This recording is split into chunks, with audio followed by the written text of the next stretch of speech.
সকালবেলা উঠেই আমার মাথায় আকাশ ভেঙে পড়ার মতো অবস্থা। আমার মনেই নেই যে আজকে শনিবার। আমি শুক্রবার দিন মানে শনিবারের আগের দিন সমস্ত কাজ গুছিয়ে রাখি, কারণ আমরা শনিবারে নিরামিষ খাই, তো অনেক ধোয়াধুয়ি করতে হয়, রান্নাঘর লিপতে হয়, মাটির রান্নাঘর। সকালে তো আমি উনানে রান্না করি, তাই বিভিন্ন ধরনের কাজ থাকে, কালির হাঁড়ি থাকে, অনেক কিছু মাজতে হয়। আর কালকে আমার পিসি চলে গেছে, এর জন্য সকালবেলা না পিসি রান্না করেছিল, তার জন্য আমি না ভুলে গেছি যে আজ কি বার আসবে সামনে। না হলে আমি কোনো দিন ভুলি না রান্নাঘর লিপতে, হাঁড়ি মাজতে, কারণ আমি রাতে গ্যাসে রান্না করি, যাই করি, ভাত রান্না করি, রুটি করি, যাই করি গ্যাসে করি, এর জন্য না আমি ভুলি না।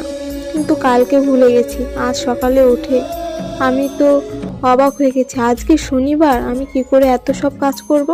রান্না করতে করতে তো আজকে অনেক বেলা হয়ে যাবে। আজ আমি 6:30টার দিকে উঠেছি সকাল, বেশিরভাগ দিন 7টার দিকে উঠি, কিন্তু সকাল 6:30টায় উঠেছি। তাও তো সমস্ত কাজ করতে করতে অনেক বেলা হয়ে যাবে। আজ তো পিসিও নেই যে পিসি আমাকে হেল্প করবে।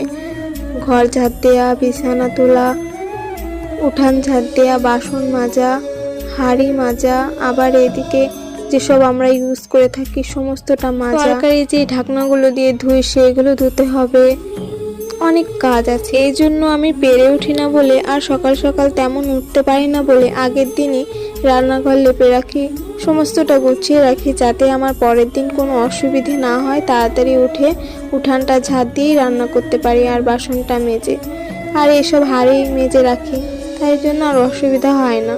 কিন্তু কালকে তো হয়নি, এর জন্য আমি খুব টেনশনে ছিলাম যে কত তাড়াতাড়ি করতে পারবো, কত তাড়াতাড়ি রান্না করতে হবে ভাত, এটা নিয়ে টেনশনে ছিলাম। বাবা আবার বেথুয়া চলে গেল বলে টেনশন একটু মুক্ত হলাম যে একটু দেরি হলেও অসুবিধা হবে না।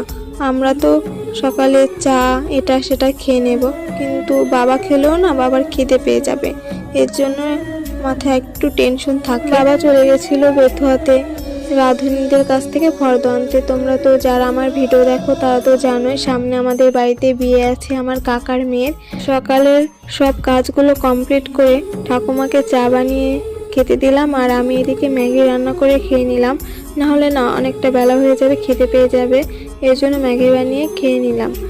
তারপরে রান্না করে চলে এসেছি রান্না করার জন্য। 2 মাস আগে অবধিও ঠাকুমা আমাকে অনেক হেল্প করে দিয়েছে, রান্না করলে কেটে কুটে দিয়েছে, কিন্তু এখন কিচ্ছু পারে না, কোনো কাজ করতে পারে না, সমস্তটা আমাকে একা হাতে করতে হয়, এর জন্য একটু কষ্ট হয়ে যায়। তাই রান্নাঘরে তাড়াতাড়ি চলে এসে